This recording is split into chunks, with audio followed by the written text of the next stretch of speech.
Welcome back to this latest episode of Japan's top business interviews. I'm your host, Dr. Greg Story, President, Daikani Tokyo Training, and my special guest today is an old friend of mine, Carl Eklund, who is the President of Eklund and Partners. Welcome. Thank you. So, you have been in Japan how many years now? I always say 30 plus, but it's 43 years now. Wow, okay, you're more than me, 43. Yeah. I don't meet too many people more than me, but 43, that's a good innings, really. So how did you come to Japan in the first place? How has you managed to spend 43 years here? I amazed myself, but very simple. I started off in Sweden in sales engineering work, and after 2 months they asked me, do you want to go on a business trip to Japan? And my answer was, you can send me anywhere. I like to try abroad. I am a mechanical engineer, master's. I also have a finance degree, which has been very useful in my work to have both degrees, engineering and finance. And then I love technology. I love the world and people. But I came to Japan May 78, first trip. Then September 78, alone. 1978 in May. I got here in April 1, 1979. Yeah. We must have passed each other on the street somewhere. The funny thing is that I landed Haneda. Yeah. And I departed Narita. So Narita opened during my 2 weeks in Japan. Right. That was interesting. Right. But anyway, then I came back 79, 2 months in Kobe. And then from October 79, I was staying 6 months was the mission. Okay, stay 6 months. Alfa Laval, reefer plants on ships, very large plants. Yeah. A lot of fun for a 26 years old to give quotation for a whole ship. It was a fantastic job. But I knew I was going to be there 6 months, follow up some projects, and then I wrote a report. So hang on a second. You graduate from university. Yeah. Then who did you join to be sent to Japan? Who was the company? That was Star Refrigeration, which was part of Alfa Laval. Alfa Laval is a global company, quite well known, an engineering company. Right. Yeah. So the funny thing is I have totally 1.5 years work experience in Sweden. Is that right in your whole career? Yes. So that's amazing. Only 1.5 years in Sweden. Unbelievable. So obviously you sort of coming and going. At what point did they actually say, okay, you need to be in Japan? No, I have never left Japan after October 79. Oh, you stayed. You stayed. It was not my choice. It was the company who asked me. I wrote a report after 6 months. I wrote a report that somebody with 15 years experience should do this job. I never expected I should do it. Sent that by postal mail to Sweden. They called me back on the landline and said, we like your report. Okay, I said, good. And you do the job. And I said, what? I had written something for somebody else. Now I had to read it for myself. What am I doing? All these genius ideas. Yeah, and then you have to do it yourself. But I really amazed, I appreciate the confidence they put in me without any track record. 26, do this, and it worked out. Yeah. So a few years later, I changed company, and then I became MD 87. And it also came from nowhere that we merged two companies. And they asked me, here's the contract, make due diligence, merge the companies, and get going. And I had no clue what due diligence was, more than vaguely. But it was really nice to be put into jobs that you don't expect. So these were two different companies from what you've been doing before, totally different business? No, it was the second company I was working with. Okay. Was called Hagglund, a Swedish engineering company, world leader in deck cranes for ships. Yep. So I was still in the ship side, and also hydraulics. And we bought a hydraulic company, it was a US-based company, and it was a subsidiary in Japan. Right. So then. But the thing is that... And they made you the MD? Yeah. How old were you then? 34. Wow, pretty good. Yeah. MD at 34. Yeah, and I never looked back. Wow. So I have a history of being MD for 35 years in Japan. So that was interesting. You hadn't worked in that company. They appointed you as MD to merge it and then do the due diligence. So you sort of started as the MD. But there are existing staff in both companies. Yeah, I was with one of them. You're with one of them, right? Yeah, okay. Right. As staff, not as a sales manager, you can say. Sales manager. Yeah. So from sales manager to MD for two companies. Yes. Wow, that must have been fun. Challenging. So what was, But you think you're a sales manager, so you're managing Japanese team members. Yes. So what was challenging about that, and then what was challenging about managing a merged company of a whole bunch of Japanese staff. You know, to manage the first team was not so difficult because there was a homogeneous team. Right. And they were really, say, a Swedish subsidiary. They had been with the Swedish company many years. Right. So they understood this. But then came the culture shock. The Americans. When I merged two, and the other subsidiary was American subsidiary. Yeah. Okay? The big culture shock was not for me. The big No. culture shock was Japanese to Japanese. Yeah. That really. they had so different management styles before. What was the difference? The difference was that the Swedish management goes well in Japan because we listen well, Okay. we are more humble, Okay. and we are actually, most of us, I think. And you know, we are more people-minded, think Yes. about people, Yes. more long-term thinking. Yeah. And of course, we need results, but we're not at all as result-focused and this. Not more the quarterly returns that the Americans are No, being driven by, exactly. right? Yeah. So it was a big difference there. Right, Yeah. right. So I mean, what I had to do was to get the people to get to know each other. And that was the first lesson was that when you have, like many of us who have subsidiaries here in Japan, you have people from different companies, Yeah. from different background. Yeah. One key to get them together, to have fun together. Right. So after 1 year, we had an interview with a new candidate for a sales engineer, and our finance manager said at the time, "Yeah, Mr. Eklund, yeah, Shacho, he liked party." And I thought, well, yes, I like party, but that's not my only strength. This is his sales point to the engineer, was it? Yeah, no, he said that, the finance manager Yeah. said that. But the point was that in order to break these difficulties, different groups, you know, I call different factions almost in the company, you have to bring them out of the comfort zone. Yeah. Not just drink together, do things together. Right. Fairly simple things. Mm. Make them work, be together outside the normal office, do things. Like what? Yeah, like playing games, doing some. Yeah, What were we doing? some Have a group soccer or work, something? What sort of games No, were we didn't playing? do the soccer. It was smaller things, but there was like quizzes, etc. But do activities. Some together activities, yeah. and break down the see that people Yeah. are talking together. Yeah. That's something. Yeah. But then you have to, of course, to work on the corporate culture. Mm-hmm. And in order to work well in corporate culture, it starts with yourself. Right. I always repeat this. You can never blame an organization that they are bad. You start always with yourself. You have to be a role model. Mm-hmm. If you want people to do things, you start yourself. Mm. And that's something I'm very, very strong on. Simple thing. I heard one guy say, people did not smile back. I said, it's if you don't smile, Yeah. they don't smile. Yeah. Starts with you. Yeah.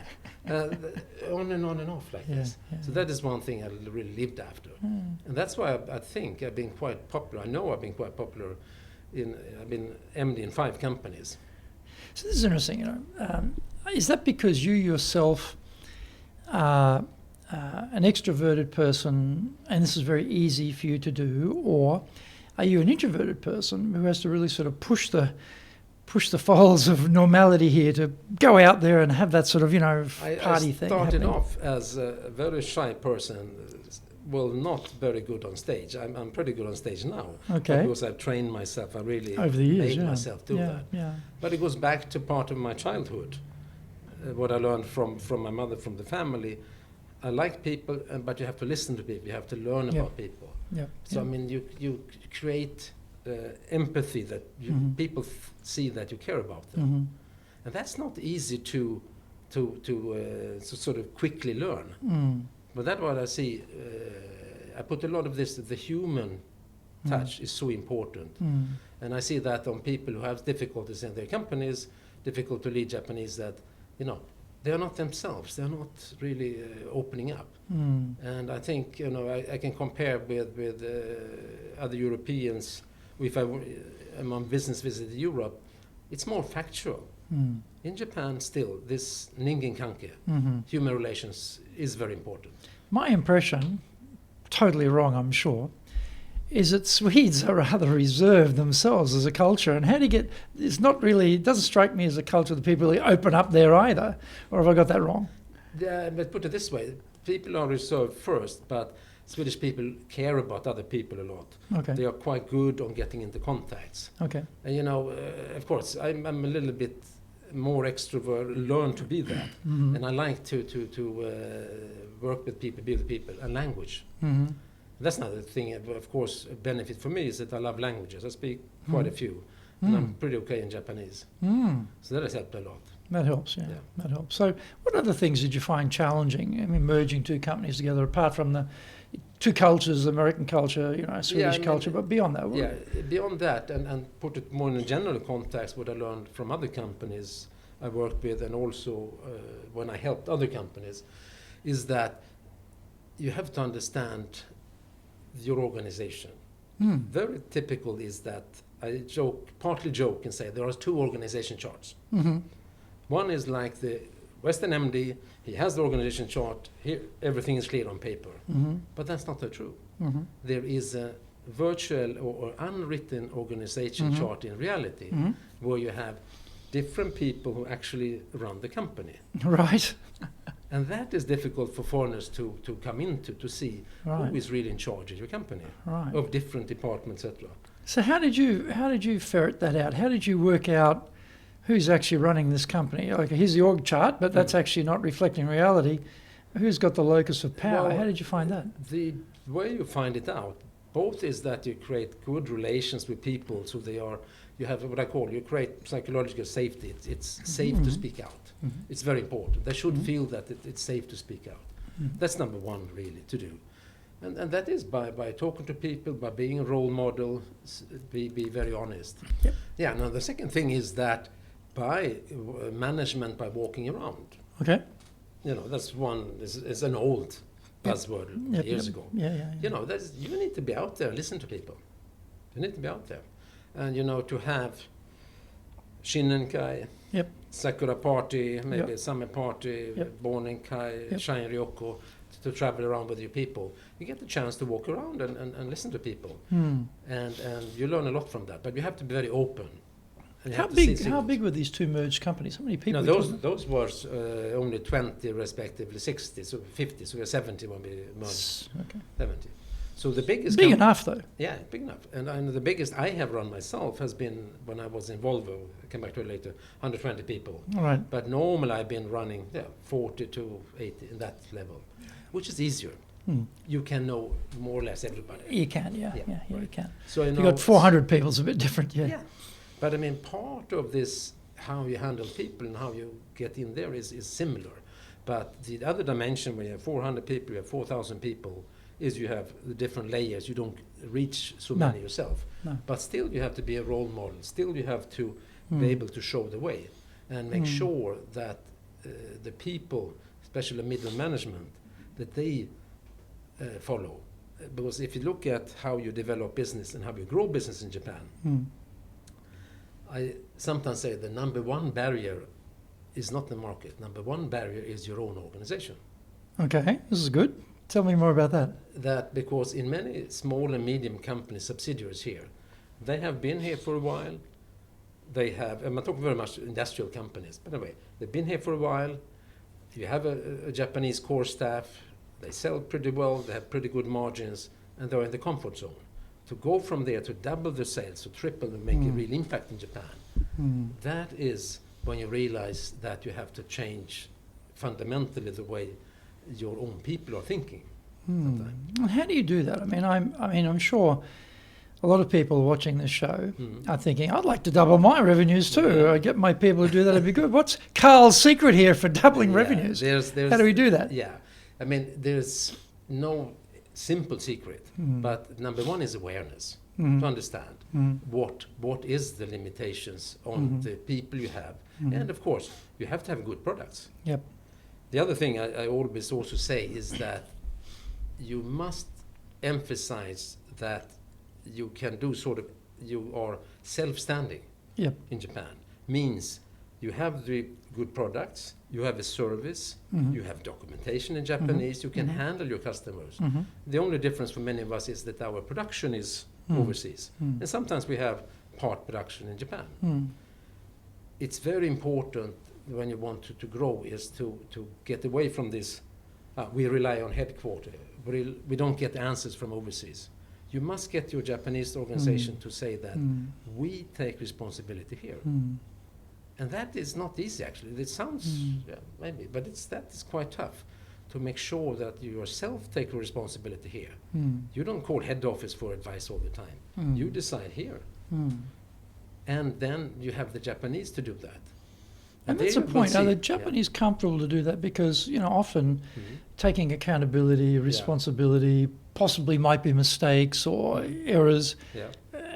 Not so keen on that. Headquarters takes responsibility. I prefer that. Switch it up to headquarters. Let them, push it up the line. Let them make a decision. I don't have to make a decision. No responsibility. That, for me, seems to be a much preferred route in Japan. So how did you get them to actually say, we're not going to do that. We're going to take it here? Yeah. I mean, again, it starts with yourself. You have to show that. You have to show that you can take the decisions. Right. I've been with colleagues in other companies, how easily they sort of picked up the phone or something and asked for permission. Yeah. Maybe I didn't ask for permission too many times. Maybe I've been a bit freewheeler, but I've been able to, I think, in line with the strategy, in line with the company should do, but very clear that we have to make decisions locally as much as possible. Then again, it has to be aligned, you have to have the right support, etc. But that's one thing. And then you have to find among your Japanese, the one who can do this. And here is, of course, the sometimes closely impossible task. It's difficult. What I always say here also is that another big aspect is the language. As a foreign MD who don't speak Japanese, which is the majority, of course, then you rely on people speaking English. But those guys who speaks good English in your company is not always the best ones. Yeah, they're not necessarily the power players, are they? No. Exactly, or the one who can get things done. Yeah. Unfortunately. Yeah. So this is the really, the challenge you have to manage an organization where you actually likely have non-English speaker is the key people to run the business, to make a breakthrough into the market. How you get this? I can jump into another aspect is that when I interview people and when they speak good English, I say that's the first warning sign. And people think, what are you talking about? You want good English speaker? Yes, but I want them speaking English by the right reason. Right. What I mean by that is that somebody who speaks very good English and I've tried to figure out what is his background, what he wants to do, what is his dream, next step. Yeah, I like to work with foreigners. I like to work overseas. Yeah, which is very good. If I had such a job, which meant that he should go overseas, but for working in Japan, to selling into Japanese market, I've sold to very traditional Japanese industrial customers. You have to speak good Japanese, and you have to act and manage that. So that is where I actually has had to refuse a number of good English speakers because they were not the people to work in the Japanese business. Right. But you need. There's many good. There are many good Japanese who speak good English, sort of right reason, still can be effective in the business in Japan. I don't know if you've met that, but I met that a couple of times where there is sort of people think in the company that there's two classes: one who speaks English and the one lower class who don't speak English. Exactly. Yeah. Hierarchy. Yeah, a little hierarchy there, and that is so dangerous. You have to focus then on the guys who don't speak English, who are doing the good job, that they feel that they are on the same level. And I've also met customers who get annoyed by somebody who, I've had actually a case, somebody who started using first name. Japanese to Japanese. Yeah, and because I was there. Oh. Yeah. Okay. And it's like, first as a foreigner, of course you should be able to do, but you have to think the Japanese context. Yeah. So sometimes Japanese people speaks the wrong Japanese. Yeah. Right. Yeah, I'd be a bit shocked if I was in a meeting. I'd be shocked on a couple of occasions. If I was in a meeting with my Japanese team member and they called me Greg in that meeting, that would be strange to me. It should be, Story-san or Shacho or something like that. It should not be Greg. No. And if they call a client by their personal name, not their family name, That would be really that shocking. Was, you know. but there's been a number of grades on this, but it's part. And when I compare some of my Swedish colleagues, how do we speak inside the office? And I've kept that people normally call me Chacho or Eklund-san. And you'd call them by their family name? Yes, always. Yeah, you don't call them by their No. personal name. Yeah, No. yeah. And I'm the same. I mean- I've never. I mean, I do know foreigners who like to. Yeah. Within the team, they call each other by their personal names. You know, Taro and whatever, Sure. Mitsuko and whatever. It, But I've never felt comfortable with that. I always thought it was No. better to have it more, Yeah. a little bit more formal. It was, what I say is that it is easier then for them not to sort of forget to become too English or Swedish Yeah, when they're yeah. out with the customers. Yeah. But I mean, I can see a trend now that there is more and more, and it works. Right. Yeah, it's less of a problem today probably than 20 years ago. But this Maybe is, I'm stuck in my ways. Yeah, exactly. No, because one of the company I advise now, there's a lot of first names, and it works well. Okay. And so far I've seen them working very, very well in front of clients. And so Right, that's okay. good. So, what are this is like? How many years you're in the merged company? How many years you're doing that? Well, I was with the company 11 years and 7 years as MD. Right. For 7 years. And then you went to after Volvo? 7 years, another No? company in between. But the funny thing, after 7 years, I had to demerge again. Oh, So the same company had merged. really? I had to demerge Wow. because gee. the hydraulics that I merged in had to be sold off. Right. And I say they sold me as well, because that was the larger part of the company. Oh. And then I worked with 3. So you actually came in from one part of the partnership and exited with the other part. Sort of. Yeah, but it was, it was. You were the hostage. Yeah, kind of. They took you with them. Kind of. Yeah. No, but it was fun. But Yeah. it was a learning experience, and it was people, who had been within that hydraulics for many years, Yeah. merge and demerge. It was quite big Yeah. for the change for them. But then I went to another smaller company, which was in refractories. It was just because of a former Swedish colleague called me. They're going to start a company here, Right. bring it out of Gardelius, a famous trading company here, and set up Yep. their own subsidiary. Yep. And I had for that at the moment then 3 private investors as owner, and those private investors was not the most stable. So Oh. it was good to come into a more stable situation again. Mm-hmm. But after 4 years there, then I got the Volvo job, Okay. and this, I mean, is also very interesting. That So was the 4 years? Was that a startup in Japan? no, it wasn't a startup. Was moving out of Gardelius. I where was they had- cutting something out of an existing Yeah. functionality in Japan. Yeah, exactly. Carving it out as a Carving it separate out entity. and setting it. So that was fairly easy. Right, so you already got staff, you got Yeah. clients, you got Yeah, so product, you that just was- pull it yeah, out. Right, yeah. okay.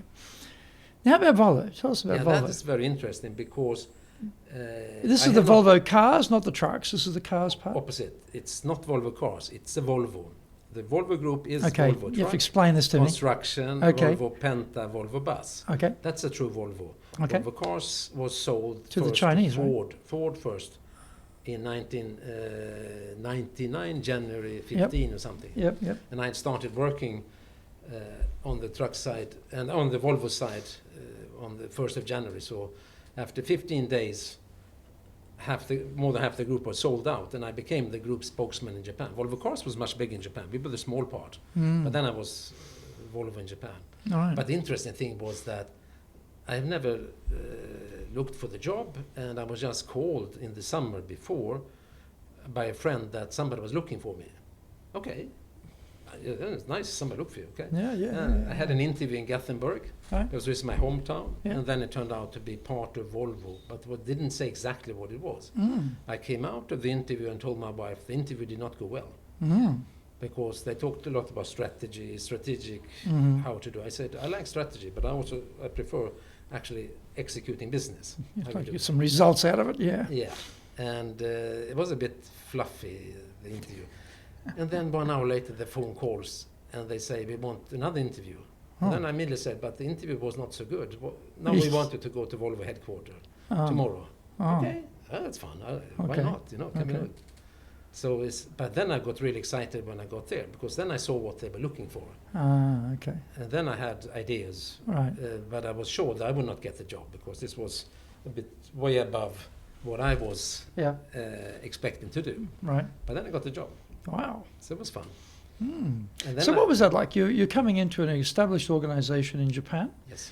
It's a completely different industry to what you've been in the past. Yes, part different industry because I had been with hydraulics, I'd been with special vehicles, track vehicles with Hagglunds, but not much. But it was different, and I didn't have a real track record. But I have a sort of a track record running operations in Japan. And how old were you at that stage? 44? No, So- 45. Well, I wouldn't say relatively young. I mean, 45, shacho of a company, Yeah. that makes about sense to me. But Yeah. but from the Japanese team's point of view, I wonder how they thought about this guy they were a coming bit in. surprised because they expected somebody coming from Volvo headquarters, Yeah, from Volvo side. yeah, But I think I came in very well because at that time I understood, of course, spoke pretty good Japanese, and I knew how to handle people, and Yeah. they felt immediately they got somebody who they could speak to. yeah. Someone who knows what's going on. Yeah. Mm. So that was a help. They realized that a lot of things bubbled up that the previous foreign bosses who didn't speak in Japanese has not listened to partly. So that was I had a good start there. But the other side of that was that in a large company like Volvo, I was supposed to be the country manager. Each of the businesses, truck, construction, and the engine side, they told me, you don't run the business. Headquarters put you as a top, but we run our businesses. Oh, units, business units. Business units, Right. which can be a very good strategy. Yeah. But Volvo was too small in Japan Yeah. at that time. Yeah. And so in 1 year, it had turned around. So I was Right. proud of that all of them, all three, truck, construction, and Penta, say, we want you to be in charge of our business. All three. Yeah. Right. Oh, that was a victory because it started like, Yeah. don't touch business, and then. But that's often the case. I meet Yeah. I meet company presidents here of big Yeah. organisations, and it's almost like, I guess, more like a representative director than an actual CEO, and they have very powerful business units, siloed business units, Yes. and these people here are reporting to somebody overseas Correct. with a dotted line to the Sure. president. So their actual amount of power is pretty limited, really. Yes. In fact, it looks like, oh, you're the shacho, you're the president, but it's No, you're not. not really. No. But it looks good on paper. Yeah. But it sounds like you actually managed to do a reverse merger there and take over the whole thing. Yeah, and I don't think I did it perfectly well, but it worked out. And Yeah. we were in a situation where we were small in each of the areas. And I did actually make a big turnaround at the truck side. And here comes to how you can grow business in Japan and some of the things that need to happen. One of this is the patience and that you need to stay. You need to show that you will stay in Japan. And here comes that it can take 2, 3, 4, 5 years, and you don't Yeah. think really anything happens. So when I came into Volvo, it was quite significant loss making. Okay. And in 2 years, we made break even. Okay. And people said, what have you done? Fantastic. It was not what I did. I did part of that. But the part was that had reached that level. All right. They had been here. They had Long created a enough. service. They had enough reference customers. And when we really made the right push after that, we could Get drive up. drive up. So what was your? I mean, okay, it's a bit tricky because you come in and you've got business units which you're not really running at the initial stage. So you've got to sort of navigate. Quite a tricky thing to navigate Yes. between that and headquarters, Yeah. Japan, business unit leaders, you.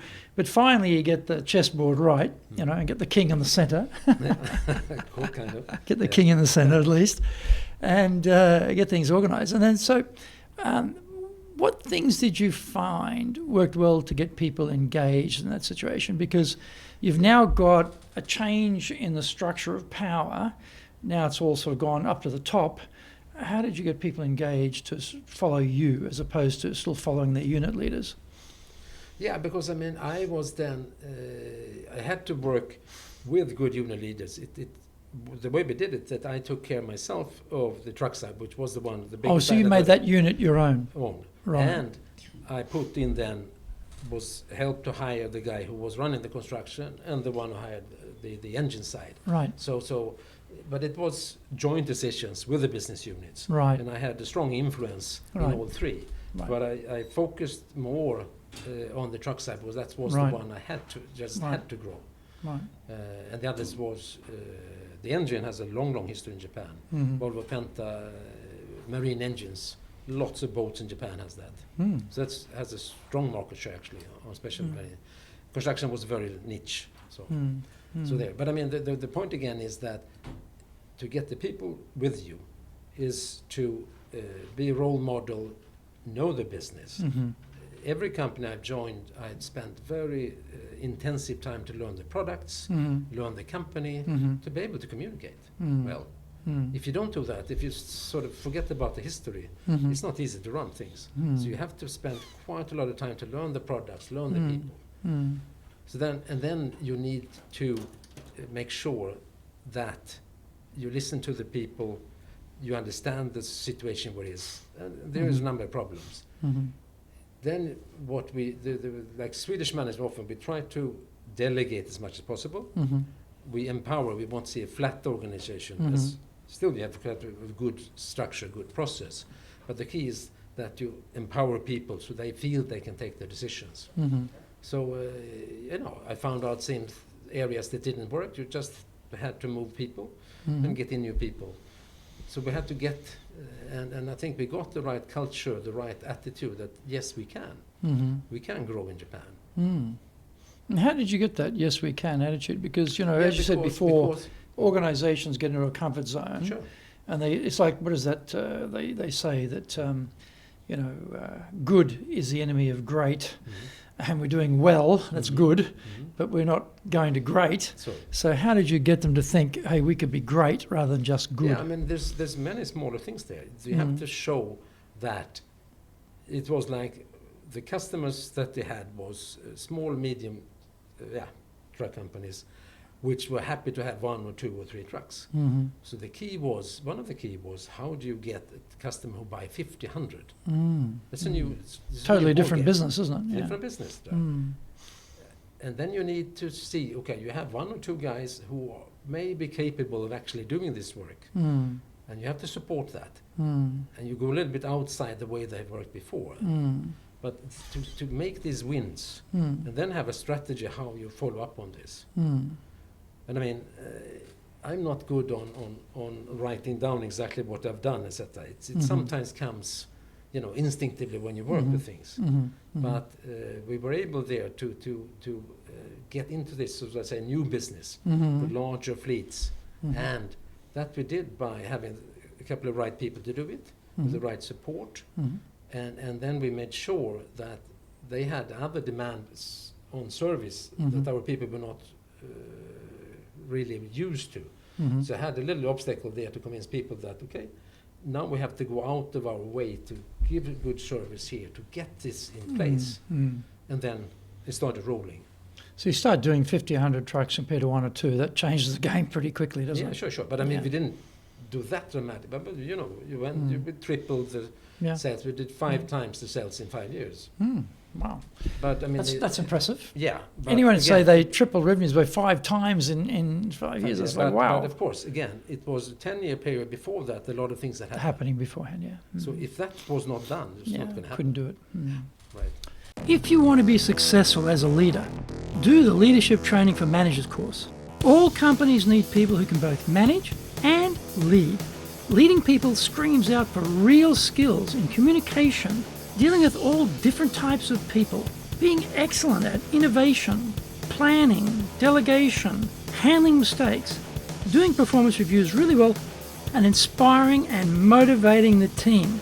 Do the Leadership Training for Managers course now in either Japanese or English.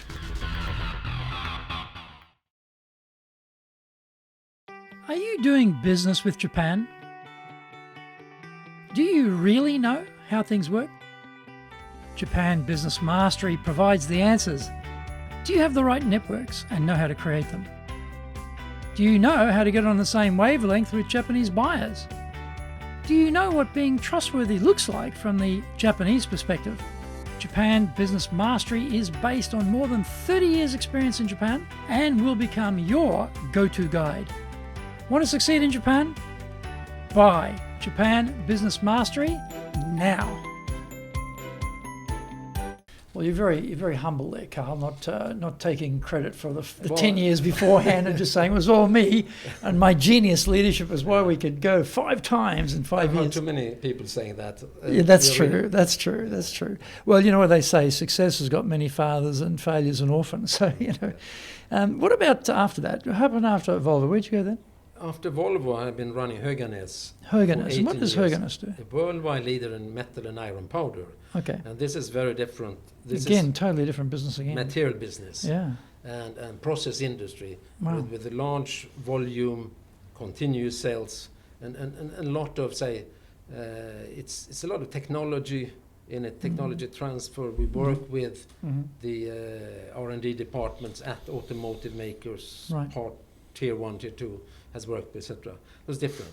Mm. And of course, in one way, this was a much easier job in one way, Mm. because same customers 20 years ago, Yeah, today, and yeah. I expect most of them will be same customer 15 years later. Yeah. And this is the dilemma for companies which are very successful in one business Mm. when you try to make new business. Mm. So I mean, this business we consolidated and we were able, but we had a large market share, so we more grew profitability Mm. and was able to grow overseas with Japanese customers Mm. than when growth in Japan. Ah. So, Okay. But you know, I said things which was a bit controversial. I said quite early in a monthly meeting in the company that, yeah, Hoganas Japan, this my company now, I said to them, you don't really know how to sell, Mm. but you are extremely good on taking care of existing customers. So you're great farmers. You're not such great hunters. Exactly. Mm. And fantastic quality. Mhm. As a supply chain and managing supply chain was out very, very good. Mm. You know, we had Toyota directly as a customer. Mhm. Was the last automotive maker who themselves made components Mhm. directly from our material. Mm. And we had not failed the delivery in 30 years. Wow. So we lived with Impressive. just on time. Mm. And of course, Toyota is famous for no stock, Yeah. just-in-time delivery. Yeah. But there's somebody else to take care of it. You're taking care of that. Exactly. You Yes. have to have this. All the storage and Yeah. costs and that Yeah. sort of stuff. Now, Yeah. then you learn flow. Yeah. This Yeah. is a flow. Yeah. This is not an order that you deliver everything ready. This Yeah, is yeah. a continuous flow that goes up and down, Yeah. and everything has to work. You have to So see it's what quite the risks are. sophisticated, isn't it? Yeah. Yeah, but it also there depends on people with Mm. experience. You Mm. can have very good systems which help you. But they don't It follow sounds like that can't grow much either. Is that a type of industry, like you're saying before, you get into a sort of production band sort of- where it's sort of, Yeah. you know, same customers, Mm. same number of Yes. car makers, you know, Yeah. basically it's not expanding. So as here many it's a makers. matter of 10% up, 20, 30%. So Mm. here is smaller bear. But the interesting thing here, where I have contributed, was that when we went into new business, Mm. 3D printing. Oh, Yeah. okay. And then. And was this an innovation that came from within the team? Is it something No, you they- woke no, up they one not. middle of the night and No, said, no. 3D printing? No. This started at headquarters. Oh, headquarters, okay. Sorry. Right, It right, started headquarters. right, But it started that right. 3D printing will come, metal Right. 3D printing. Right. This goes 10 years, or a little more 10 years back. But the fun thing with this was that it was from my old university, a startup. So I'd heard about it, but they bought that company and then means to sell printers, to sell actually equipment. Mm. Mm. And then you see, Mm. a company who is a material company, Mm. process large Mhm. flows, Mhm. and then you have a CEO say, I have sold equipment before. That's not the rocket science. Mm. So he thought that the company would immediately be able to sell equipment. And I was part of the group and I said, this is going to be difficult Mm. because there's almost nobody who knows how to sell. Mm. So it's very different. So Mm. we were actually, Japan was the market that sold not many, but we were the one who was active selling Mhm. and a little bit in Europe. But it was just interesting to see that you have to understand your own organization. Mm. Mm. It sounds easy, Yeah. but it didn't work. So now it's sold off. Okay. But back to just the material for 3D Materials printing. business, yeah. So, Carl, reflecting on your long career here Yeah. in Japan, and we talked a little bit about getting engagement before, and you Sure. talked earlier about, Shinenkai, Sakura Party, Bonenkai, the whole shebang, right, to get people engaged and get people, those two Yeah. merged companies talking to Sure. each other. What other things have you found worked well to get people engaged across the many different companies you've worked across? Yeah, I mean, the parties is not the key. It's something would help you to open up. The key then is how you work with people, that you show a clear leadership, that you have a clear message what the company shall do. And again, I always come back to that you are a role model. Okay. That Well, you live. how do you go about communicating that clear message? Because in many cases, in big companies particularly, the president gets up and says, okay, this is where we're going, this is the strategy, and that's it. Like it's a one and done, Yeah. I've told them, So- they've all been told, Yes. so get on with it, But then miraculously, nothing's happening. It's like, well, hang on a minute. But I told everyone, what's the problem here? So there's that lack of continuous communication. So what have you found works? Yeah, you have to be very determined with continuous communication down, because it's not. It has to come further down in the organization. And of course, much easier when you have only 100 people or 50 people, of course, versus thousands of people, of course. Exactly. But still, it's the same principle. The leader is. It's not enough that the MD say, and it's not enough if you have 3 division managers. That's not enough. It's next step. The guys who actually are out doing the business, they have to be convinced. So you have to make sure that the message go through to the people who are out on the field. You have And to listen to them. how do you do that though? Yeah, I mean, it's not easy. As I put it this way, it's easy when you're only 40 people. You just make sure you go around and ask yourself. But the point here is that you have to be careful to understand, did you get your, what I say, butcher with you? Are they doing the same message? And unfortunately, I can compare to other companies that I've been involved in as a mentor or supporting. This is sometimes the trick. You have to get through here. And unfortunately, there has been too many cases where it stops in the organization. And again, especially in small and medium companies, people have in the comfort zone, they don't want to change. So then you have to find these people. Are they living this? And then if they don't, you have to change. And what about getting innovation? Now, I'm not talking about, R&D specialist Sure. researchers, Yeah. scientists. I'm Yeah. not talking about that group. I'm talking about the general mass of the company, because Yes. you can always save time, speed things up, slow things down, cut costs, add Sure. things. There's possibilities. Yeah. But if you've got engagement, if Yes. people care, then they will build a better mousetrap. They like the company, they want to build a better mousetrap, make it better. So you've got to have that basic thing in place. You've given that, you've gotten that, great. How did you find, what did you find, I should say, was the things that helped you to get ideas from the team, get them brainstorming, creating, innovating, coming up with fresh ideas? How did you go about getting that to work for you? No, I think I've been both good on that sometimes and sometimes less good on that, I think, in the company. So not, but the one again key is what do you do yourself? You have to be curious yourself. You have to ask curious questions, innovative questions, etc. Number 2, you have to find out who are these in your company. You will find there are some people who are the leaders here and encourage them. And then there's no shortcut here. There's not sort of mantra here. It's continuously working on it. And I mean, it starts from simple Kaizen's simple improvements, and that you give some rewards for it. And on a say. And are these rewards monetary or? Yeah, but monetary is one. Yep. A little bit, but also to the people can be seen. Just an example, we had this shiny document, the travel for 2 days outside with all the employees, and then I said we're going to have a group work, and then they told me, Shacho, this is shiny roku. This is not any. We're not here to work. No, We're here to drink. But they liked it when we did it, because I had especially one guy who was very good in the company to come up with ideas how we should do this. So we worked together on that. So we had group work on some different ideas. Then we had a very good program in the company on Kaizen overall.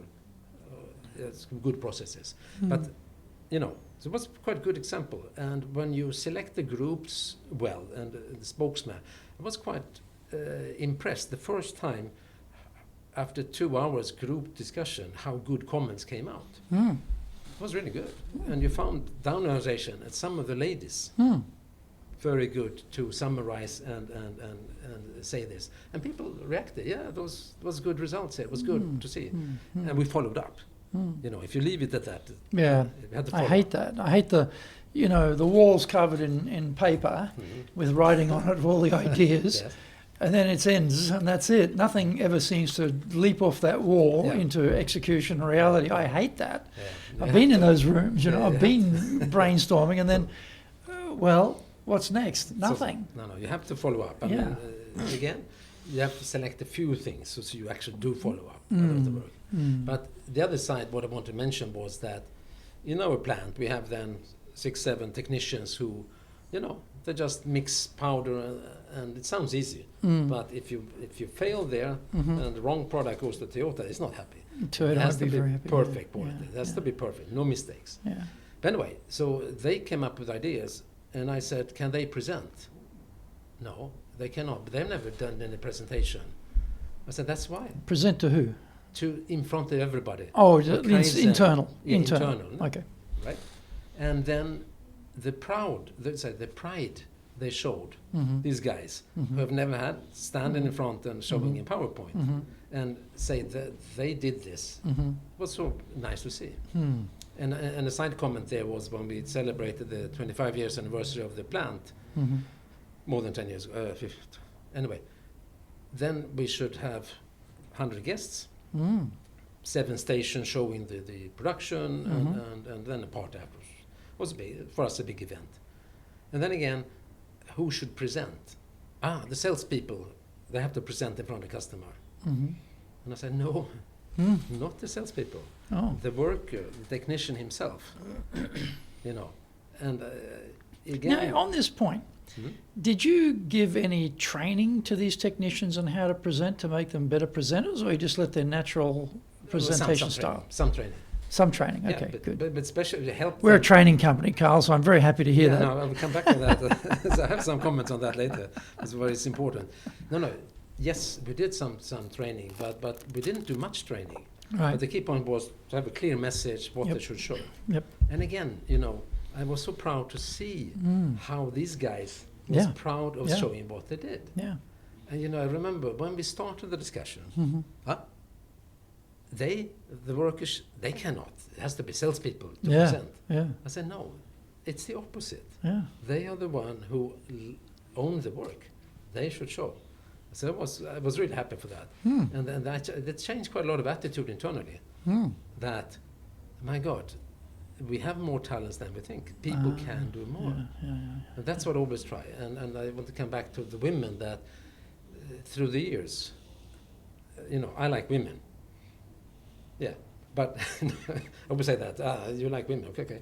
But no, I say, I like them as the workforce because they are more consistent in the work, more majime and get the things done. More serious about work. Yeah, and you know, less talk around. Less flaky like the guys. So sometimes, and I've had a number of cases where ladies has saved their boss, the butcher or catcher, because they do the job.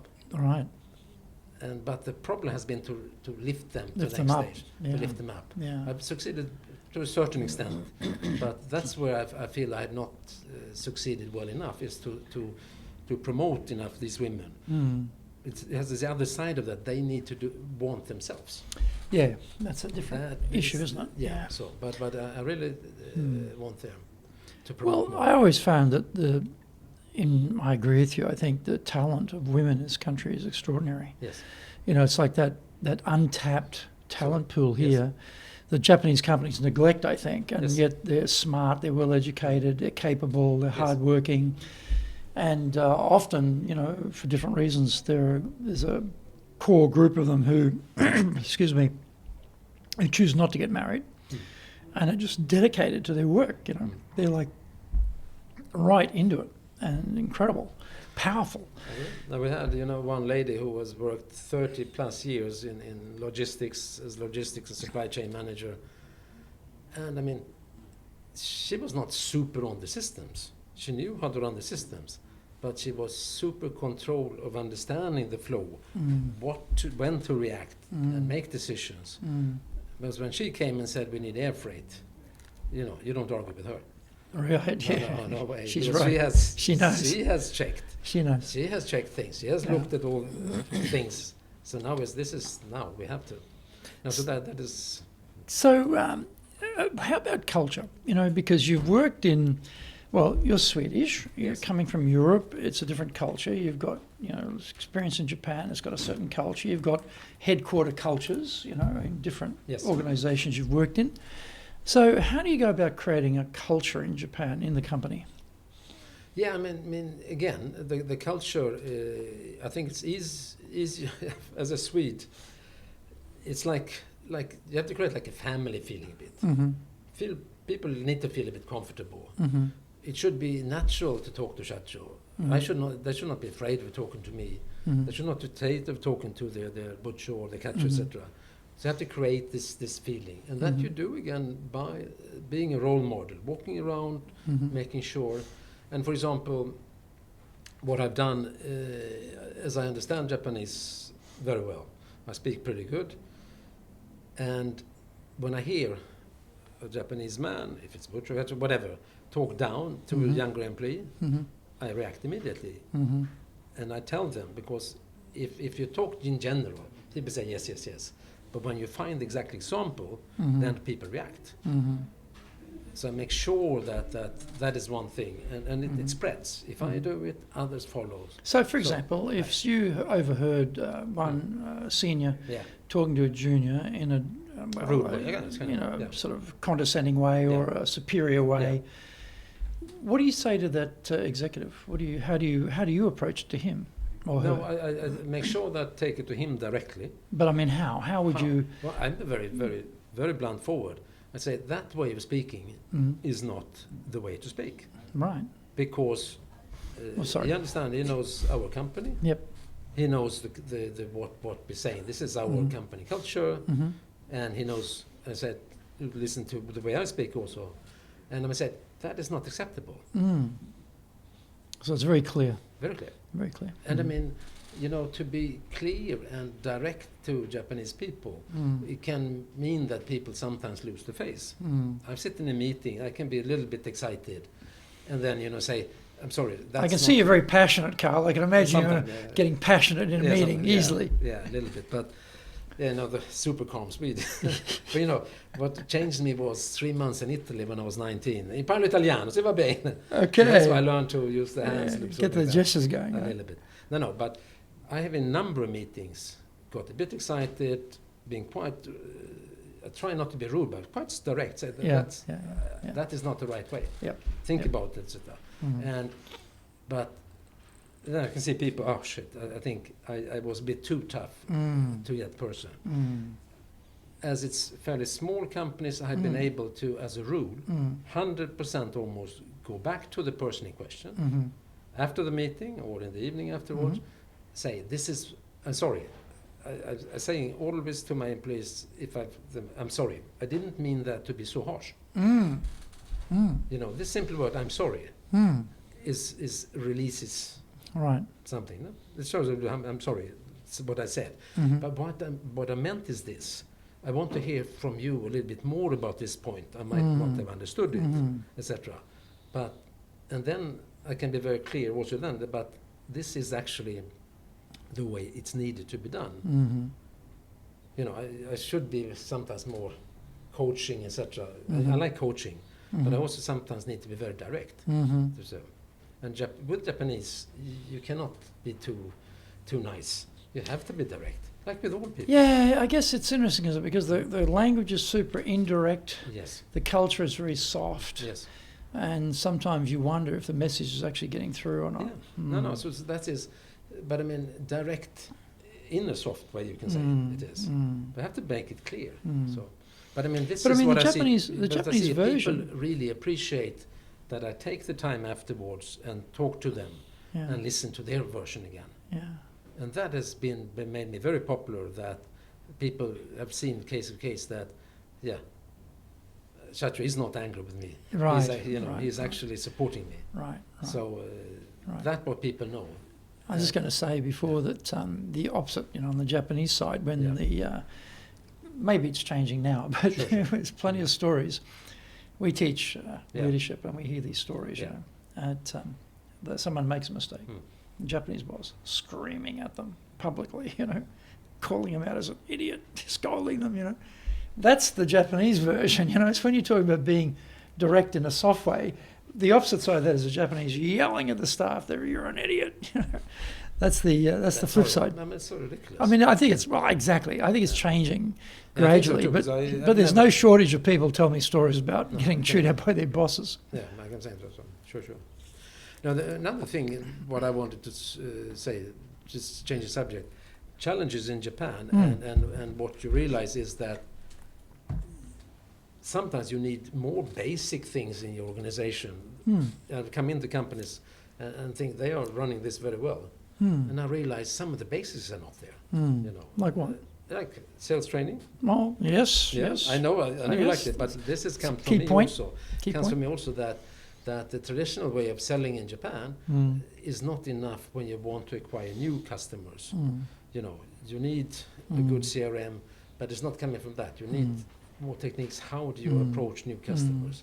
And that is what I when I refer to in Hoganas, then not only in the 3D printing, that was completely out of the comfort zone. We have to do completely new customers. Also other business areas there for electrification. We had to find completely new customers. And then you need to train the people to give them confidence to go to new customers. That's one thing. Another thing is that you think Japan is advanced with digitalization. It's not. But overseas you think Japan. Okay, high tech, sophisticated, advanced culture, technology. It's None of horrible those. sometimes how bad it is. So I mean, basic processes, and I think what we underestimate is simple PC trainings, basic software training, training in the systems. I come up myself. We haven't trained our people enough on this, because that is really a help.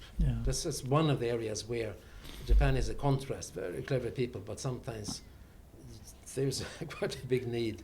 Well, the fax machine, right? The fax machine. Everyone loves the fax machine still. I belong to a Tokyo Rotary Club, and everything was by fax. And I said to them, look, they were like an admin team, runs the Rotary Club, and I said, look, can you send me an email? I don't want to get a fax.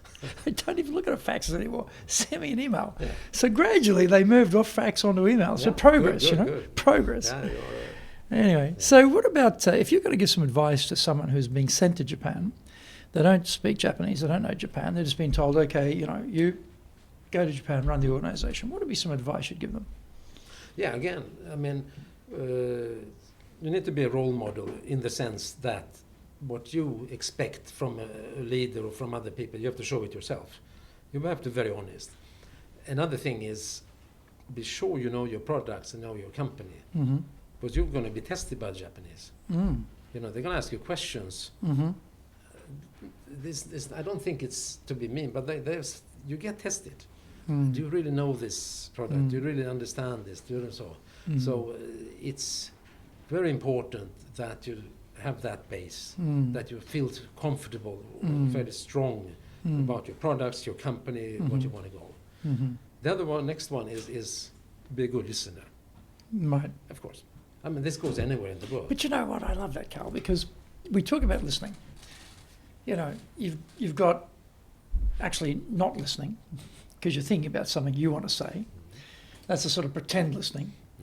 And then you've got the selective listening, particularly coming from sales background like me, always the selective listening for is this going to be a buying sign or not, and missing the other parts that are important.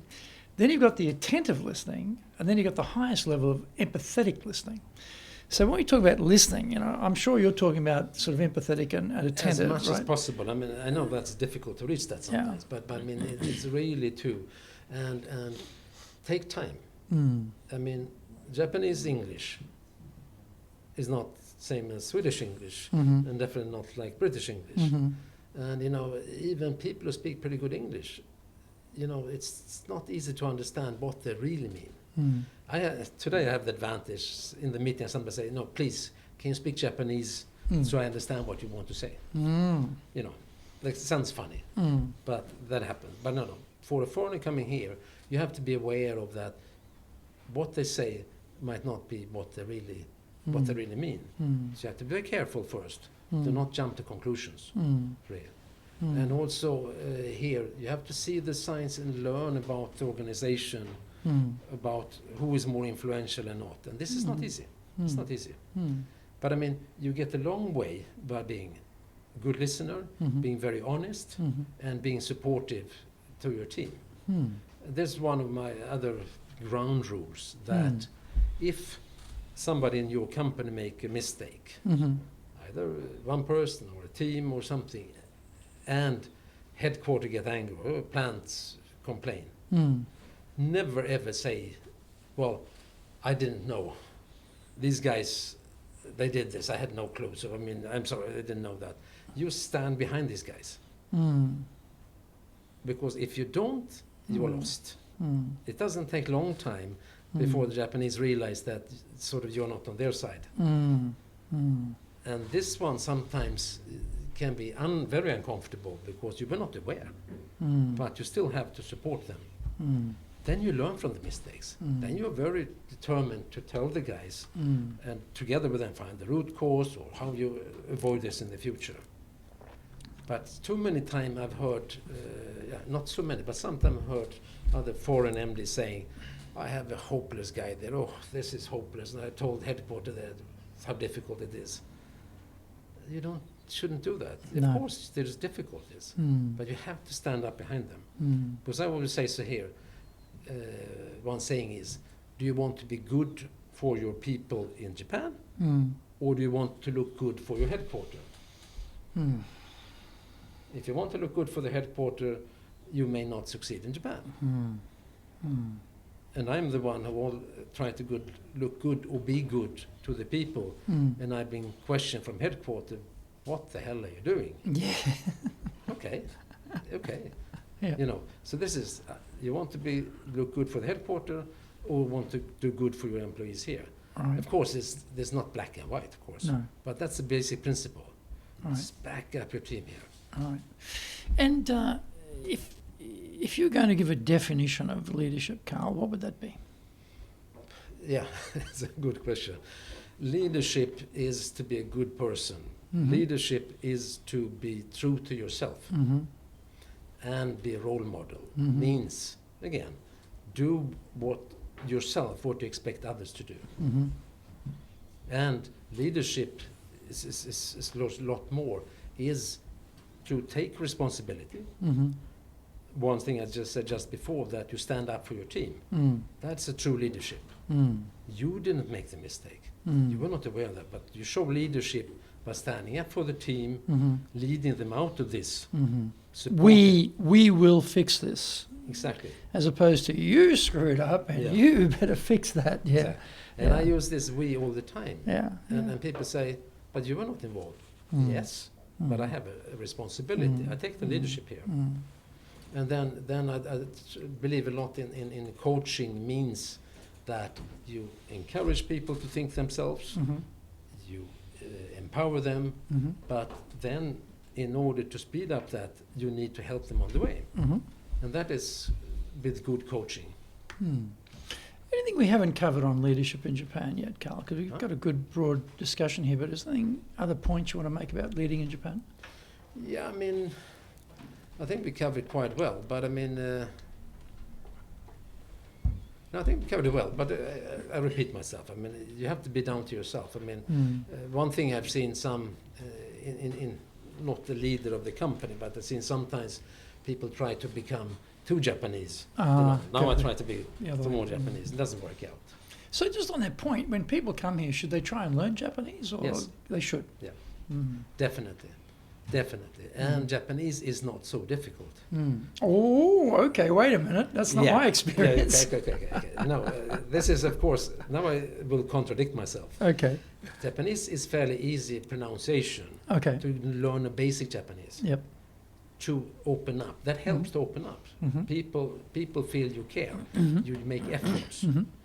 That's a good part. The Mhm. difficult part of Japanese is that when you start to learn quite a lot of words, Mhm. then the misunderstandings increase Yes. because you think you understand, but you actually misunderstand. Yeah. Yeah. And this is dangerous, of course. Yeah. My point is that learn Japanese, show effort, Yes. and you will have help of this. Yes. But don't trust that you really understand. Yes. That you still have to double check. Yes. And that's like with Japanese. It's funny. Japanese to Japanese sometimes don't understand each other. Wow. Yeah. Many times because they speak, Yeah. in circles, Yeah. and it's so It's funny a when you circular language, you know. it's so funny Yeah. when I understand both what they're saying Yeah. because I know both background. I know that, but I can say they don't understand. Yeah. That's and all funny. in Japanese, That's funny. That's funny. But no. So it's make efforts to learn Japanese. That helps. Mm. But when you want to understand what's going on in the company, it's not enough to ask once or twice. Yeah. You may have to ask more in different angles. Mm. It's like sometimes like the detective work to find out what's Yeah. really going on. What's really going on here? Yeah. And you have to have patience Mm. sometimes there. Patience is certainly a thing that's good in any society, particularly this one too. Carl, Yes. thank you very much. Yeah. It's been a great conversation. So please join us again for our next episode of Japan's top business interviews.